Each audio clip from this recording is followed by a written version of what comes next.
Hi everyone, this is Brian again. This episode's just going to be talking about the Carnival um, and the fifth edition changes, which there are a little bit. It mostly has to do with the way they started reshaping the entire D&D universe starting in fourth edition. But for the most part, Carnival can probably work like it's described in the book, but let's talk a little bit about it.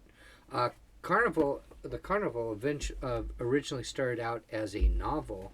I think it was Carnival of Evil, if I'm correct. And it was this big adventure, and it was basically about a domain, and it was fixed at that time, where people basically got punished by being sent to the carnival where they would be turned into a freak of some sort, and then uh, people, the freaks, would eventually get killed, and of course they would be the head of the carnival, which was the main evil villain, and the hero of it, which was this blind, I think she was a seer, eventually was able to overthrow the domain lord, but then found herself the domain lord. And then Hermes, the giant, snapped her neck to save her from that. And then in third edition, and if you ever get a chance, go to Drive Through RPG and get the third edition Carnival supplement, because that is absolutely awesome. They expanded on Carnival. At this point, it was taken over by Isold, and it had things really expanded. The Vistani that were in the Carnival were special, as they would cover their face with paint, and that would prevent them from the warping characteristics of the Carnival, which I'm going to talk about.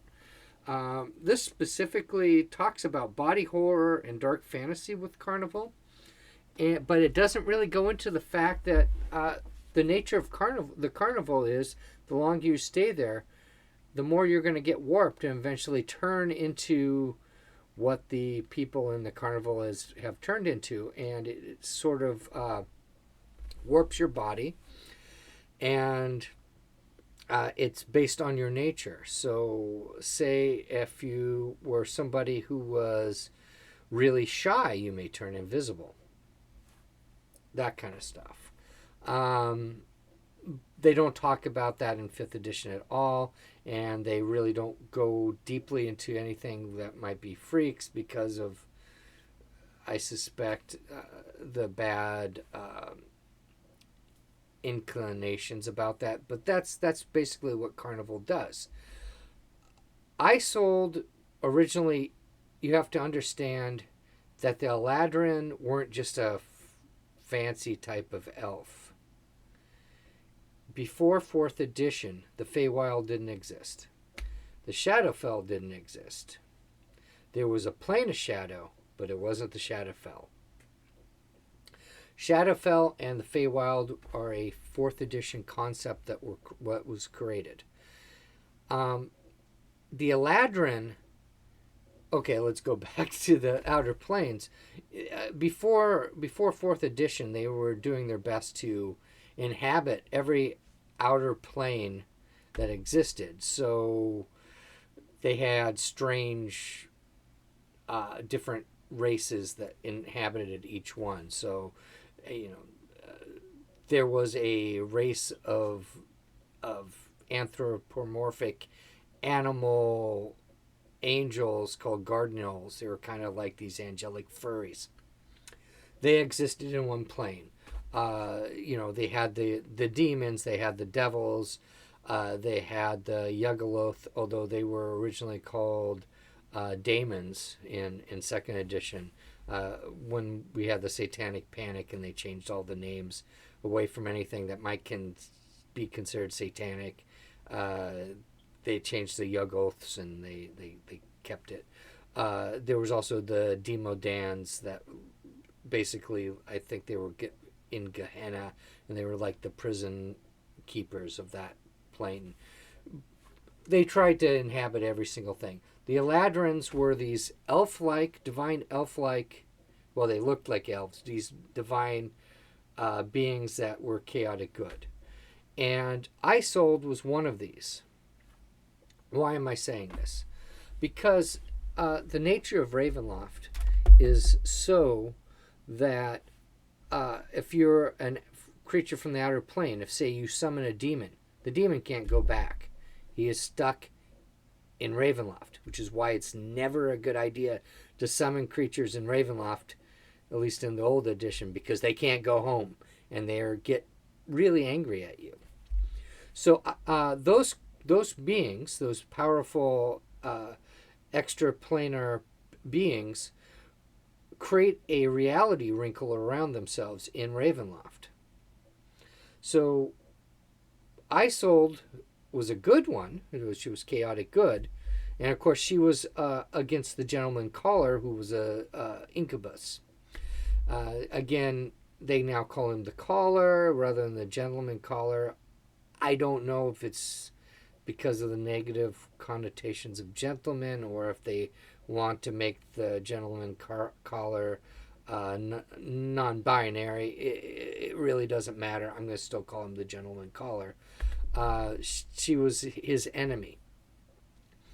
And she came to the carnival, and she used her reality wrinkle to basically protect the people in Carnival. So this wrinkle around her, basically it makes them kind of a mini domain that floats around the outsiders.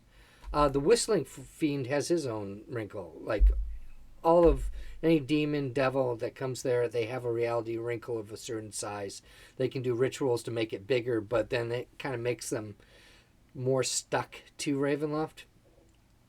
It looks like they completely threw out that principle.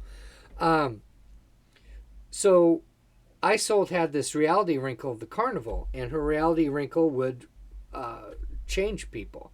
And if they were really, really bad and they did something really, really bad, her reality wrinkle would completely turn them into a horrible abomination that is completely inhuman, which they would put in a big cage and then display it, but you wouldn't want to get near it. She didn't just cut people's heads off. That she basically turned them into an absolute mindless monster. That's there. The Visani are called I think Skara, and their face paint protected them from the warping, so they could be there and not get deformed. And then the Organ Grinder was one. If you watch the Black Dice Society, they mentioned the Organ Grinder. They mentioned Rose. She was another one. Rose actually had a kid with the Gentleman Caller called the Familiar, and the Gentleman Caller had multiple children all through the domain, and the Familiar was one who wasn't evil, but there was something about him, and they were going to, in 3rd edition, connect this into some sort of plot by Aslan, but that fell through because, again, it ended with 3rd edition, and then... Yeah. So, here's the thing. If you want to deal with body horror with the carnival, I recommend that you actually follow that. You find out what is the kind of the nature of each one of your players, or maybe their players' dark secrets, and start warping their body to reflect that the longer they stay there. Otherwise, if that's not going to work for your table because some people are more squeamish than others, then just ignore it and treat it like that. Again, you didn't have the Feywild encroaching on it. It was just a carnival. But you can include that if you want. I would take out the Sentient Sword because that sounds so much like another Dark Lord in Ravenloft, which I'll probably be talking about later. I called Ebonbane, and I'm not sure why they did that. In my next episode, I'm going to talk about Darkon, and I'll try to get to that sometime in the weekend, although I might have a little more time this week. I ended up having to take today off for a family emergency, so I was able to do this. Anyway, I'll talk to you later, and again, we'll deal with Darkon and then Dementalu, which I have a lot of plans for as well. Thank you.